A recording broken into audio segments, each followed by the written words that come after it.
हाँ जी बच्चों, जो यूनिट हम स्टार्ट करने जा रहे हैं ना, उस यूनिट का नाम क्या है बताओ। यूनिट है हमारी, इसमें 3 चैप्टर है।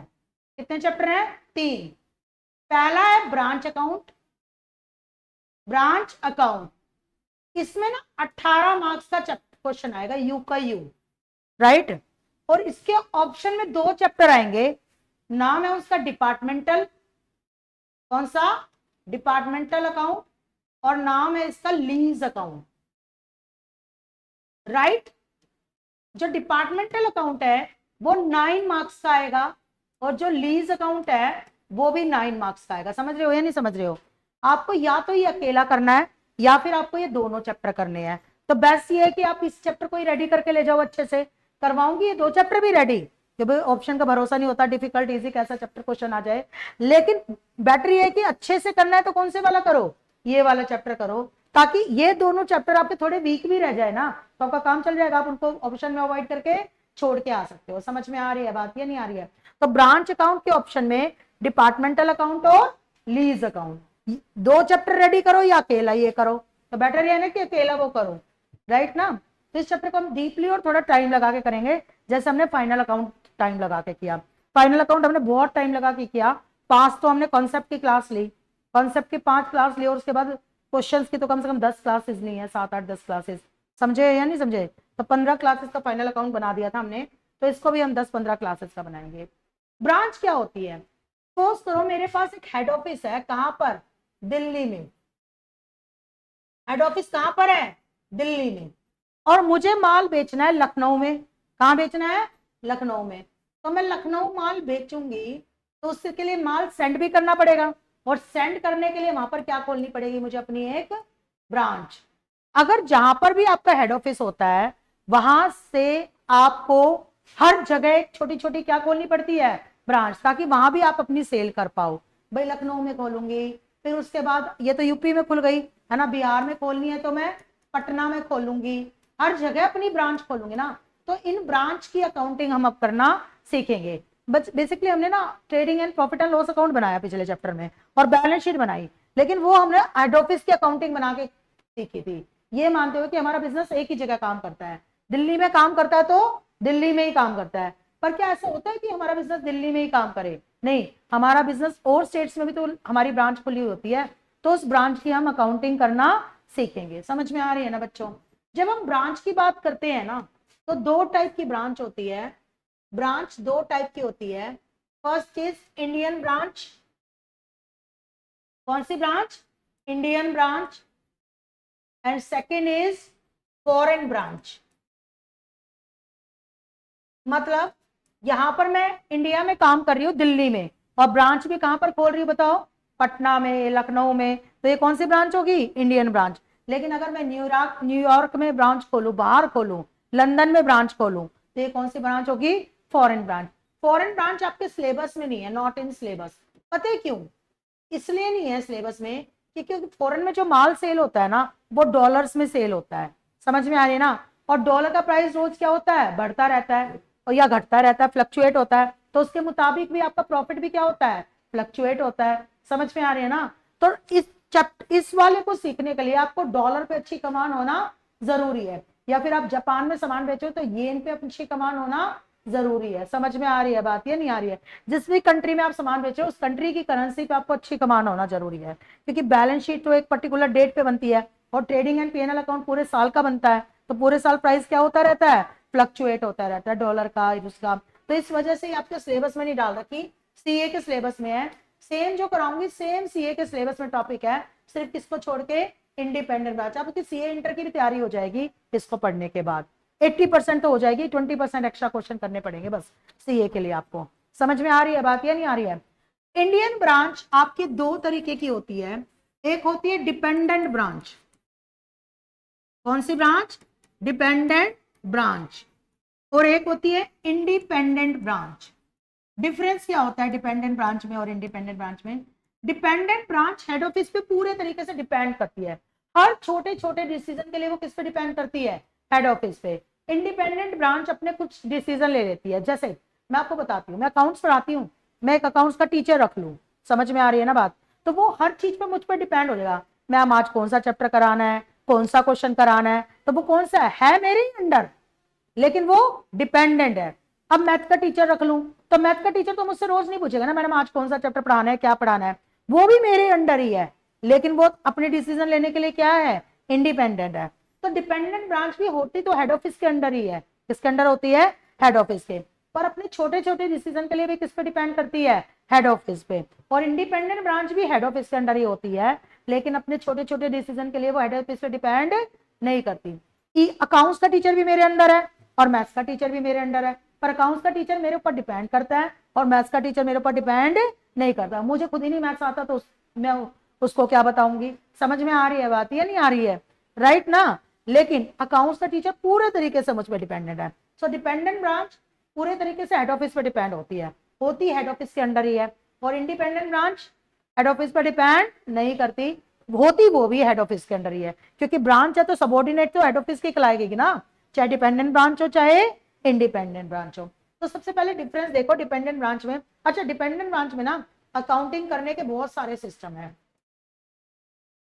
कौन, बहुत सारे सिस्टम है। पहला सिस्टम है स्टॉक्स डेटर सिस्टम, जब करेंगे तब देखेंगे। डेटर सिस्टम, कौन सा सिस्टम, डेटर सिस्टम। दूसरा सिस्टम है स्टॉक एंड डेटर सिस्टम, और तीसरा है final account system.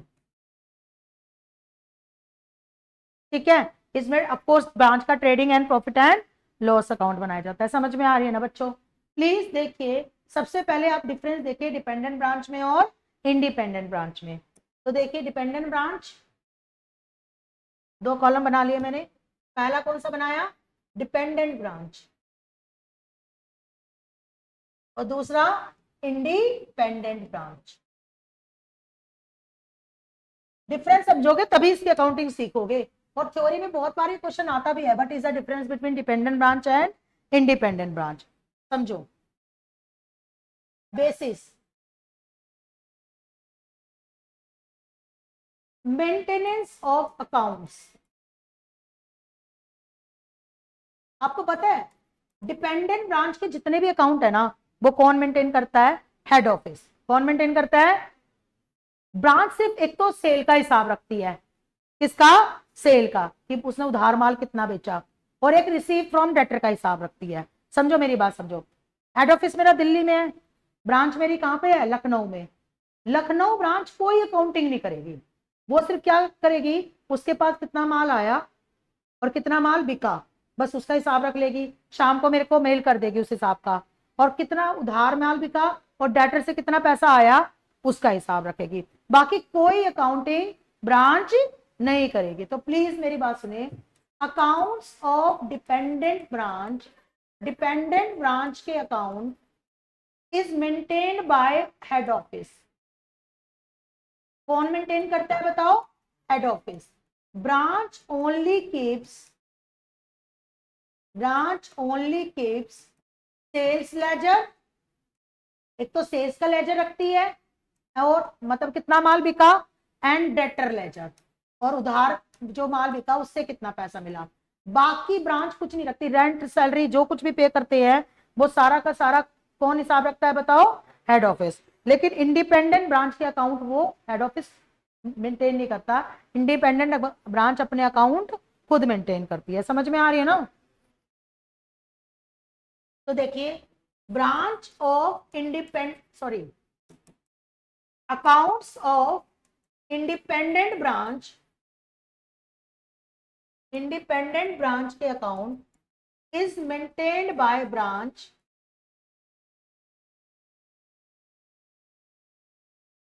Itself. Branch खुद रखेगी अपने अकाउंट। समझ में आ रहा है, हेड ऑफिस नहीं रखेगा, ब्रांच खुद रखेगी। हाँ, जो अकाउंट ब्रांच ने रखे हैं ना, हेड ऑफिस को वो ईयर एंड में अपने अंदर मर्ज करने पड़ेंगे। अब समझे, वो मर्जिंग का तरीका तो मैं सिखाऊंगी कि ऐसे मर्ज करते हैं। मतलब समझ रहे हो, एक दुकान में अपने अकाउंट खुद मेंटेन करे, और दूसरी मेरी अपनी दुकान है दिल्ली में और लखनऊ की अपनी दुकान है। समझ में आ रही है ना, लखनऊ वाले अपने अकाउंट खुद मेंटेन कर रहा है और मैं दिल्ली वाली अपने अकाउंट खुद मेंटेन कर रही हूँ। लेकिन साल में जाके दोनों के अकाउंटों की क्या करनी पड़ेगी, मर्जिंग। तो मर्जिंग इसमें सबसे बड़ा कॉम्प्लिकेटेड टॉपिक है कि वो मर्जिंग कैसे होगी। समझ में आ रही है ना। लेकिन head office merge those account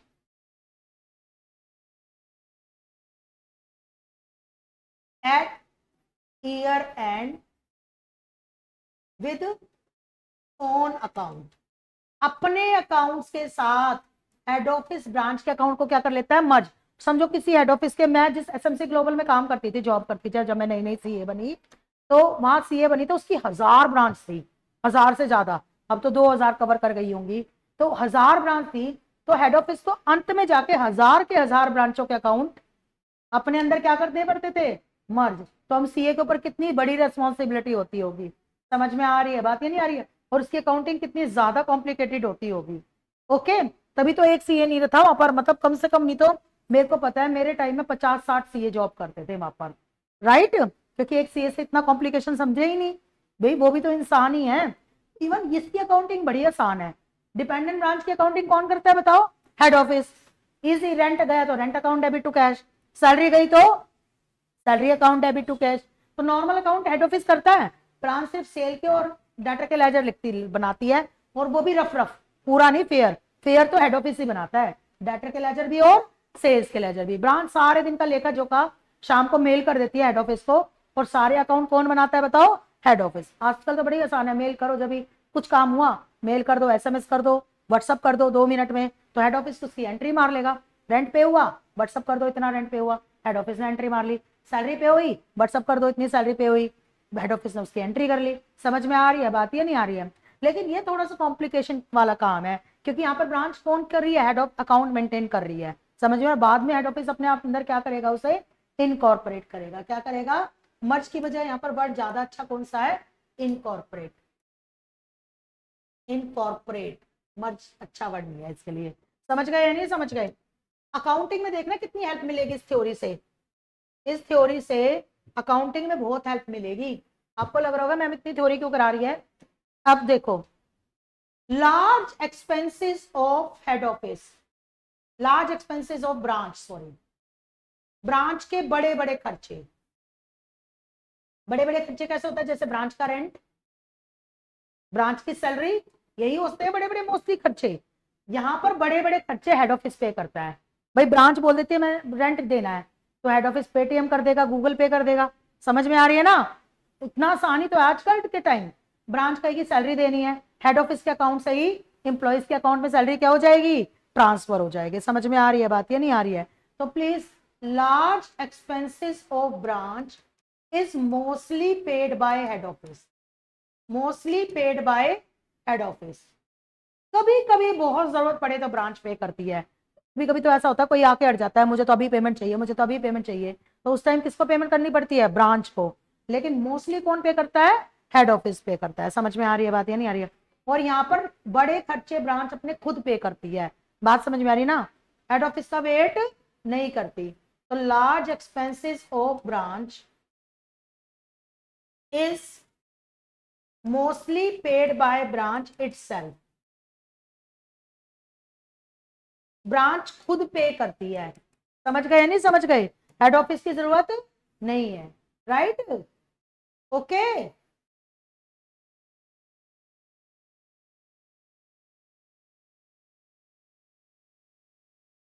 right, head office की जरूरत उसे नहीं है, क्योंकि इंडिपेंडेंट है ना। इंडिपेंडेंट लोग थोड़ी ना दूसरे से पे करवाते हैं, वो तो कहेंगे कि मैं खुद पे करूंगी। समझ में आ रही है, आगे देखिए। ये तो हो गई पेट लार्ज एक्सपेंसेस की बात। अब आ जाओ पेटी एक्सपेंसेस की बात।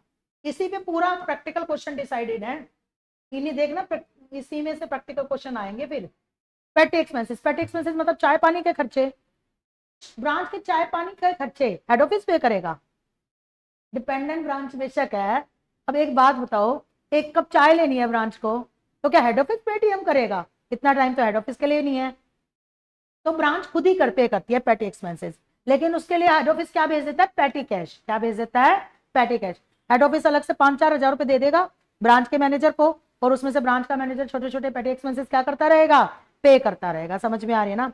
तो देखो, पेटी एक्सपेंसेस ऑफ ब्रांच, छोटे खर्चे, चाय झाड़ू पोछा, ये छोटे छोटे खर्चे, is paid by branch itself, paid by branch itself branch खुद पे करेगी out of patty cash sent by head office. उसके लिए पैटी कैश कौन भेजेगा? Head office. बात समझ में आ रही है नहीं आ रही है? पैटी एक्सपेंसेस ब्रांच खुद करेगी, लेकिन उसके लिए पैटी कैश कौन भेजेगा? Head office, right. यहाँ पे तो इंडिपेंडेंट है, जब वो खुद ही बड़े खर्चे भी खुद पे कर रही है तो छोटे खर्चे तो वो खुद पे कर ही सकती है। ये इंडिपेंडेंट ब्रांच है ना, वो बड़े खुद पे करिए तो छोटे तो खुद पे कर ही सकती है। तो petty expenses of branch is paid by branch itself, is paid by branch itself. बच्चों इसको पूरे 18 नंबर का चैप्टर है, लाइटली मत लेना प्लीज, पूरे 18 नंबर का क्वेश्चन आएगा। आगे cash realise by branch, cash realise by branch. अब मेरी बात ध्यान से सुनो। हेड ऑफिस ने गुड्स किसको भेजी? ब्रांच को। मान लिया मैं शर्टों का बिजनेस कर रही हूँ दिल्ली में, मैंने शर्ट कहाँ भेजी? लखनऊ में। लखनऊ वाले या तो उसे उधार बेचेंगे या तो नगद बेचेंगे, नगद बेचेंगे उधार बेचेंगे, पैसा तो आएगा। तो लखनऊ वालों को जितना भी पैसा आता है ना, वो रेगुलर बेसिस पे किसको भेजता है? हेड ऑफिस को भेजता रहता है। आज की कलेक्शन आज ही ट्रांसफर कर देगा, क्योंकि ब्रांच को अपने खर्चों की तो चिंता है ही नहीं। बड़े खर्चे हेड ऑफिस पे कर रहा है और छोटे खर्चे के लिए हेड ऑफिस ने क्या भेज दिया? Petty cash. तो उसे कैश अपने पास रख के क्या करना भी क्या है? जितना कैश उसके पास आता है ब्रांच के पास, वो कैश ब्रांच किसको भेजती रहती है? हेड ऑफिस को, रेगुलर बेसिस पे रोज ट्रांसफर कर देती है। समझना मेरी बात, समझो। अगर मेरी ब्रांच लखनऊ में खुली हुई है, कहां खुली हुई है? लखनऊ में, है ना। लखनऊ के बड़े खर्चे मैं खुद पे कर रही हूँ, छोटे खर्चों के लिए मैं क्या भेज रही हूँ? Petty cash. तो अब लखनऊ वालों के पास जितना कैश आएगा वो उसको रख के करेंगे भी क्या? वो किसको भेज देंगे? मेरे को भेज देंगे। मैं और मैं उनको रखने भी क्यों दूंगी कैश? मैं कहूंगी करो डेली ट्रांसफर। बात समझ में आ रही है? बात ये नहीं। तो देखो प्लीज, जो ब्रांच को कैश रिलाइज होता है, cash realise by branch, realise by branch, sent by branch to head office, sent by branch to head office on regular basis। Regular अब वो कभी भी हो सकता है, रेगुलर मतलब डेली भी हो सकता है, और अगर सेल कम है तो वीकली भी हो सकता है। समझ में आ रही है ना? रेगुलर का मतलब यूं नहीं होता रोज, आजकल तो मोस्टली रोज ही भेज देते हैं। 20 रुपए भी की सेल हुई है तो पेटीएम कर दो, क्या दिक्कत है? राइट ना, आजकल तो वो कैश भेजने की दिक्कत ही नहीं है। नई बात समझ में आई। और यहाँ पर जो कैश रिलाइज होगा ब्रांच को, ये कौन सी ब्रांच है? इंडिपेंडेंट, अपने खर्चे खुद पे कर रही है। तो ब्रांच को जितना भी कैश आएगा वो अपने खर्चे माइनस करने के बाद बाकी कैश किसको भेजेगी? हेड ऑफिस को। लेकिन वो भी रेगुलर बेसिस पे नहीं, रेगुलर इंटरवल पे। कभी 15 दिन में भेज दिया, कभी 20 दिन में भेज दिया, कभी 2 महीने में भेज दिया। मतलब जब उसे लगा कि उसके पास बहुत ज्यादा कैश इकट्ठा हो गया है तो अपने खर्चे कटने करने के बाद, मान लिया लखनऊ में इंडिपेंडेंट ब्रांच खोली हुई है। कौन सी ब्रांच खोली हुई है? इंडिपेंडेंट। अब वहां पर सेल क्या है? 10 लाख रुपए, और खर्चे हो गए 8 लाख रुपए के। तो 2 लाख रुपए तो भेजेंगे मेरे पास, और वो भी रोज नहीं भेजेंगे। आप उनको पता है कल भी कोई खर्चा पे करना पड़ सकता है, तो इस वजह से वो थोड़ा कैश अपने पास रखते भी है। समझ में आ रही है बात या नहीं आ रही है?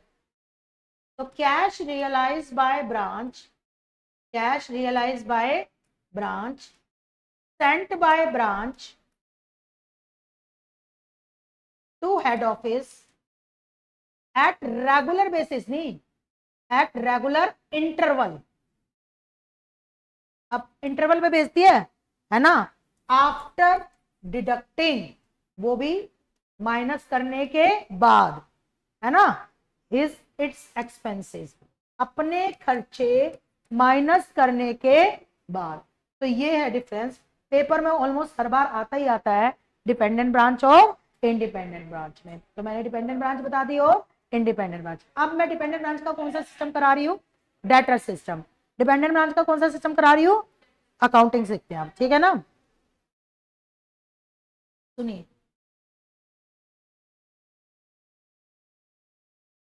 Dependent branch debtor system,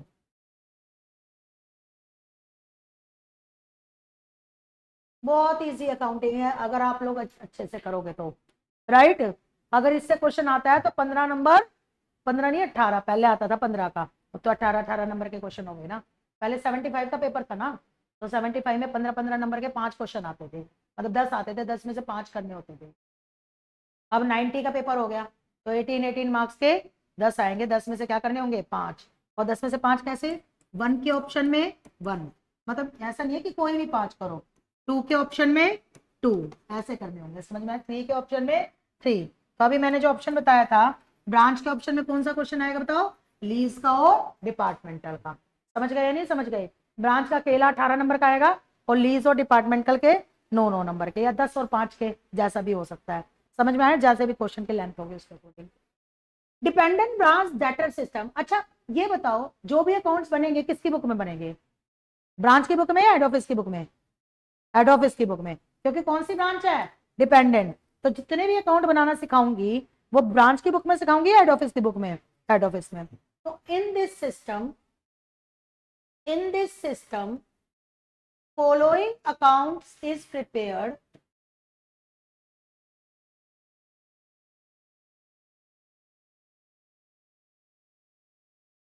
in books of head office,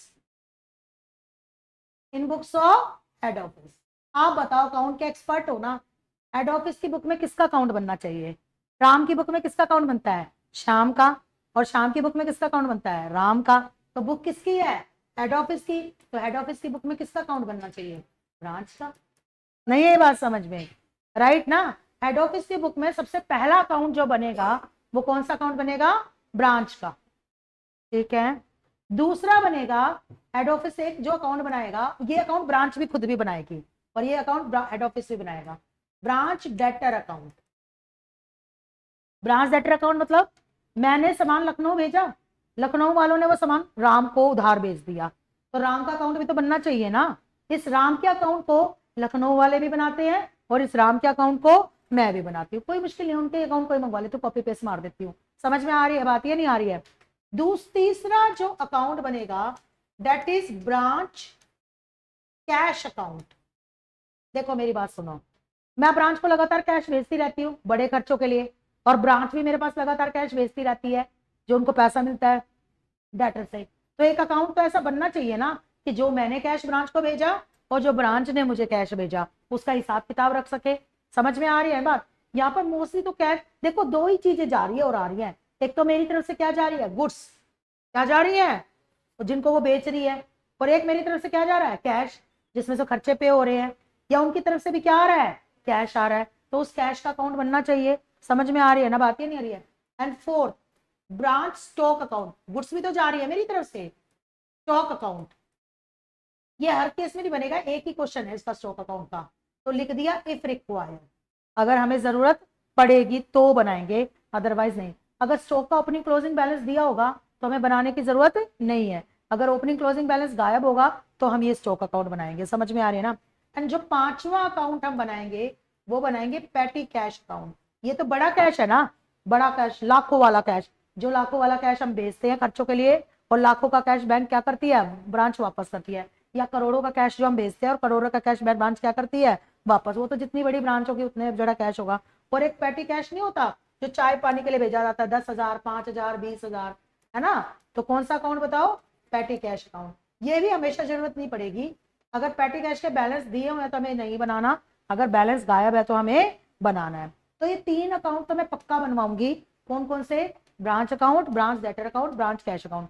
book में आपके क्या किया हुआ है, किसी क्वेश्चन में सिर्फ ब्रांच बनाया हुआ है, किसी क्वेश्चन में ब्रांच और डेटर बनाया हुआ है, मतलब जिस क्वेश्चन में ब्रांच बनाया हुआ है ना, डेटर का काम ब्रांच में ही चला दिया इन्होंने, और किस क्वेश्चन में ब्रांच डेटर और कैश तीनों बनाए हुए हैं, तो इनका हर जगह फॉर्मेट क्या हो रहा है, चेंज हो रहा है, पढ़ के भी आपको समझ नहीं आएगा। मैं फॉर्मेट सेम रखूंगी हर जगह, तो मैं हर जगह तीनों अकाउंट बनवाऊंगी, ये दोनों, ये मेन आंसर में और ये दोनों वर्किंग नोट में। समझ में आ रही है बात, ये नहीं आ रही है। तो सबसे पहले हम कौन सा अकाउंट सिखा रहे हैं, branch account in books of head office. Ma'am इससे जनरल भी आता है, आता है इंडिपेंडेंट ब्रांच का, डिपेंडेंट ब्रांच का जनरल नहीं आता। समझ में आ रही है ना बात, ये नहीं आ रही है। दो टाइप की ब्रांच पढ़ाई बताई थी ना मैंने, कौन से दो टाइप की, डिपेंडेंट और इंडिपेंडेंट। जनरल सिर्फ इंडिपेंडेंट ब्रांच से आता है और डिपेंडेंट ब्रांच से जनरल नहीं आता, ठीक है। और जनरल बता भी दूंगी, बड़ा आसान है इसका general. In books of head office कौन सा अकाउंट बनाया जाएगा बताओ, ब्रांच अकाउंट।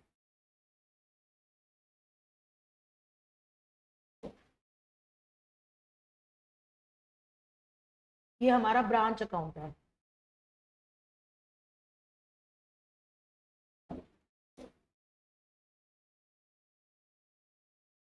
पर्टिकुलर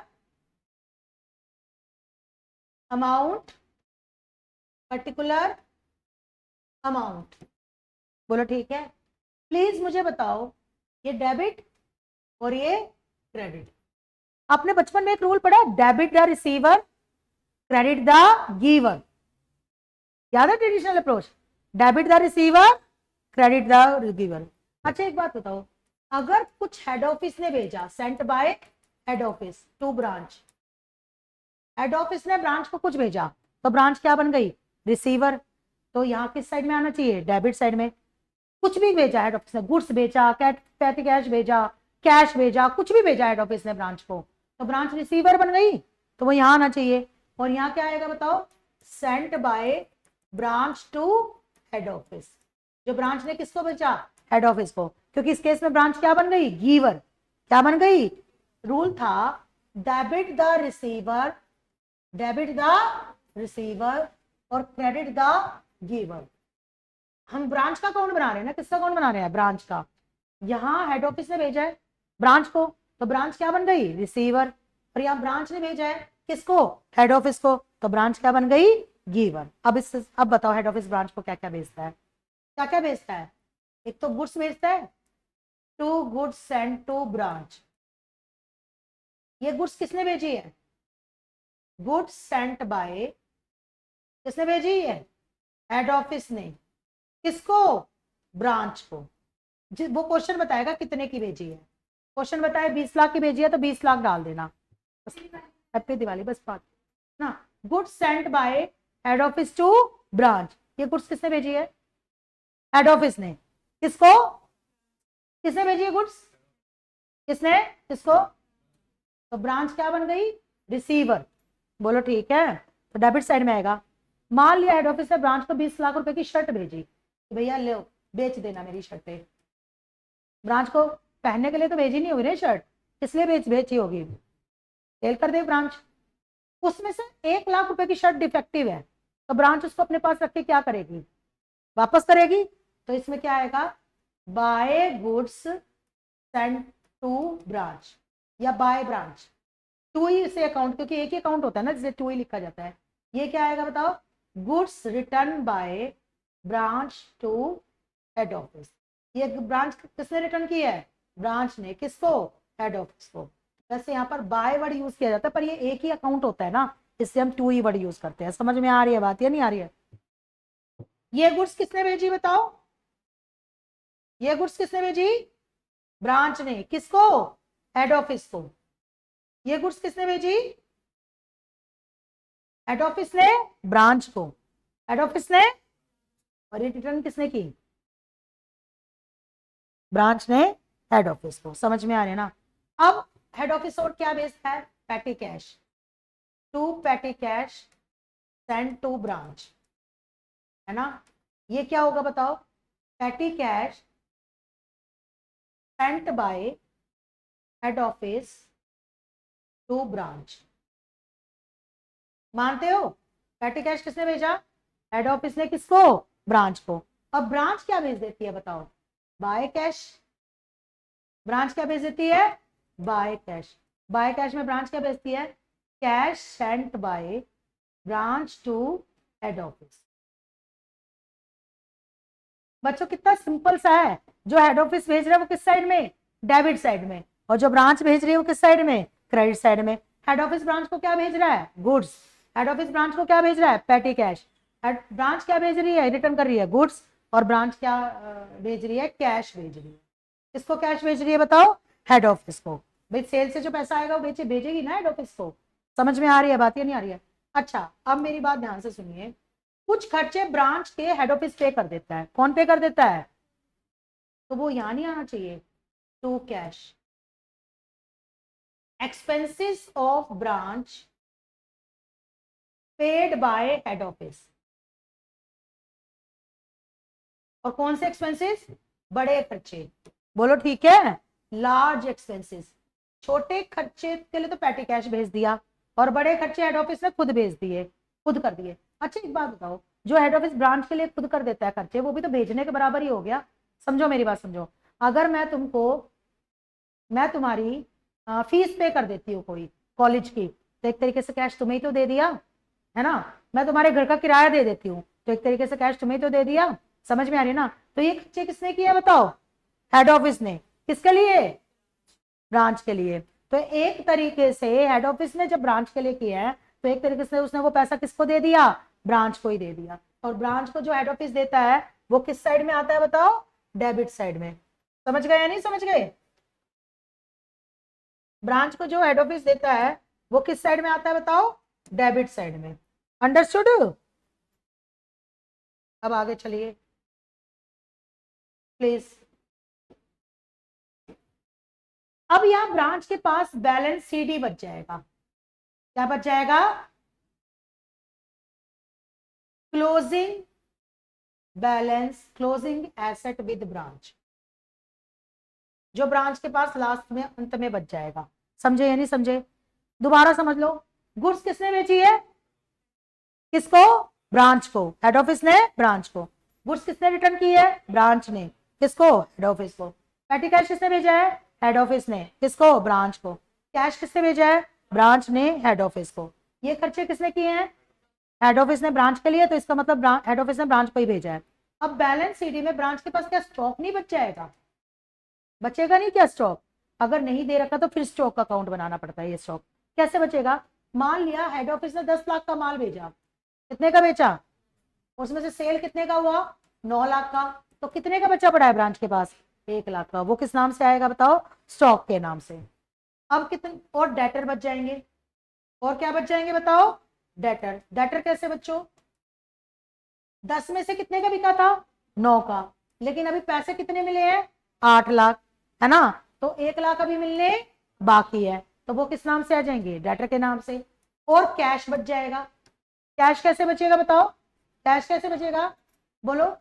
ब्रांच को कितने मिल चुके, 8 लाख, लेकिन ब्रांच ने हेड ऑफिस को कितना भेजा, 7 लाख। 1 लाख कैश अभी किसके पास पड़ा हुआ है, ब्रांच के पास। वैसे मोस्ट ऑफ द सिचुएशन में इम्पॉसिबल होता है, क्योंकि ब्रांच सारा कैश शाम को किसको भेज देती है, हेड ऑफिस को। पर फिर भी बाई चांस बच जाए कैश, तो वो कैश के नाम से आएगा। समझ में आ रही है ना बात, नहीं आई बात समझ में। कितने का माल भेजा था हमने, बिका कितने का था, कितने का बचा, वो किस नाम से आएगा, 1 लाख का स्टॉक। 10 का भेजा था, 9 का बिका, 1 लाख स्टॉक का बच गया। फिर 9 लाख का जो बिका उसमें से पैसे कितने मिले, 1 लाख। 8 लाख, तो कितने मिलने बाकी है, 1 लाख, वो डेटर हो गया।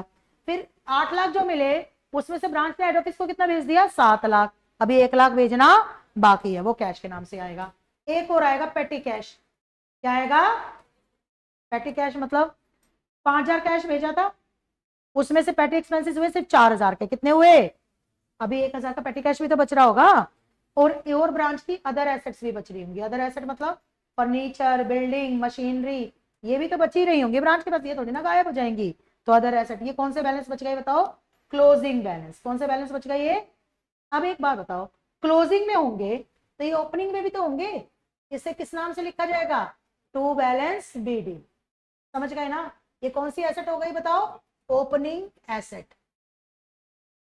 ये क्लोजिंग एसेट है विद ब्रांच। ये कौन सी एसेट है, क्लोजिंग। क्लोजिंग ओपनिंग में भी शुरू पता है स्टॉक पड़ा होगा ब्रांच के पास, ओपनिंग में भी डेटर होंगे। समझो ना मेरी बात समझो। पिछले साल भी तो कुछ माल भेजा होगा, वो बचा पड़ा होगा। पिछले साल भी तो कुछ माल उधार बेचा होगा, उन लोगों से पैसे मिलने बाकी होंगे। समझ में आ रही है ना। पिछले साल का भी तो कुछ कैश पड़ा हो सकता है, और पिछले साल की भी तो कुछ क्या पड़ा हो सकता है बताओ, पेटी कैश हो सकता है। पिछले साल ही पेटी कैश 5,000 भेजा था, उसमें से 4,000 खर्च हुए थे, तो पिछले साल कितने बच गए थे, 1,000। वो पिछले साल का क्लोजिंग था, तो इस साल का क्या बन गया, ओपनिंग। और पिछले साल का भी तो एसेट बची हो सकती है। मान लिया फर्नीचर थी 10,000 का, उसमें से 1,000 क्या लग गया, डेप्रीशिएशन। तो फर्नीचर यहाँ कितना लिखेंगे बताओ, 10,000। ओपनिंग फर्नीचर 10,000, 1,000 डेप्रीशिएशन लग गया, तो क्लोजिंग फर्नीचर कितने का बच गया, 9,000 का। इसलिए इस अकाउंट में कभी भी डेप्रीशिएशन नहीं आता। क्यों नहीं आता बताओ, डेप्रीशिएशन अपने आप आ गया। ओपनिंग फर्नीचर कितना लिखा, 10, 1 का डेप्रीशिएशन लगाया, क्लोजिंग फर्नीचर कितना बच गया, 9, तो 1,000 अपने आप डेबिट साइड में ज्यादा हो गई ना, तो अपने आप डेप्रीशिएशन लिखा गया। इसलिए हम कभी भी इसका प्रॉफिट लॉस निकालते हुए डेप्रीशिएशन कैलकुलेट नहीं करते। समझ में आ रही है बात, ये नहीं आ रही है, डेप्रीशिएशन कभी नहीं डालेंगे। जो आइटम बताया बस वही डालने हैं, उसके अलावा एक भी आइटम डालने की कोशिश मत करना, आंसर गलत हो जाएगा। आपको लगे यार डेप्रिसिएशन खर्चा होता है, डेबिट साइड में आना चाहिए, बात समझ में नहीं, नहीं करना ये काम, राइट ना, क्योंकि ओपनिंग की एसेट कितने की डाली, फर्नीचर 10,000, 1,000 डेप्रिसिएशन लग गया तो क्लोजिंग कितना हो गया 9,000। जैसे पैटी एक्सपेंसेस भी कभी नहीं डालने चाहिए, पता है क्यों नहीं डालने चाहिए। मान लिया ओपनिंग पैटी कैश था 5,000, खर्चे हो गए 1,000 के, तो क्लोजिंग पैटी कैश कितना रह गया 4,000 का, तो अपने आप खर्चे रिकॉर्ड हो जाते हैं। प्लीज जो आइटम बताए वही डालने हैं, उसके अलावा अपने आप से कुछ भी डालने की कोशिश मत करना कि ये खर्चा है चलो भैया डाल देते हैं। क्वेश्चन अगड़म बगड़म शकड़म बहुत बताएगा आप चीजों को, चीजें जो अकाउंट में डालनी है वो भी बताएगा और जो अकाउंट में नहीं डालनी है वो भी बताएगा, तो आपको छटनी करनी पड़ेगी कि ये अकाउंट में डालना है और ये अकाउंट में नहीं डालना है। समझ में आ रही है ना बच्चों। इसके बाद एसेट का सीडी बचा है तो लायबिलिटी का भी बचेगा, किसका बचेगा, टू बैलेंस सीडी। ये क्या हो गई बताओ, क्लोजिंग लायबिलिटी, कौन सी लायबिलिटी, अच्छा क्लोजिंग लायबिलिटी में क्या हो सकता है, आउटस्टैंडिंग एक्सपेंसेस।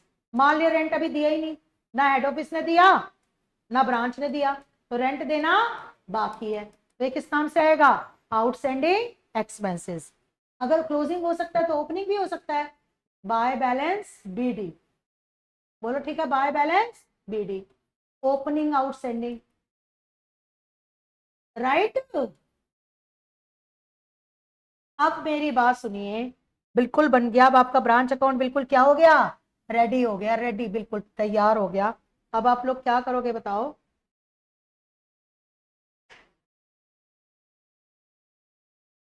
इसमें से ये वाली साइड क्या कर दोगे, माइनस, बोलो ठीक है, तो ये ब्रांच का आएगा नेट प्रॉफिट, है ना, और ये प्रॉफिट हम ट्रांसफर कर देंगे अपने पीएनएल में, transfer to general PNL account. भाई ये तो ब्रांच का प्रॉफिट आया ना, तो हमारे पीएनएल में चला जाएगा, और अगर इधर की साइड बचेगा तो क्या बचेगा, loss, loss transfer to general PNL.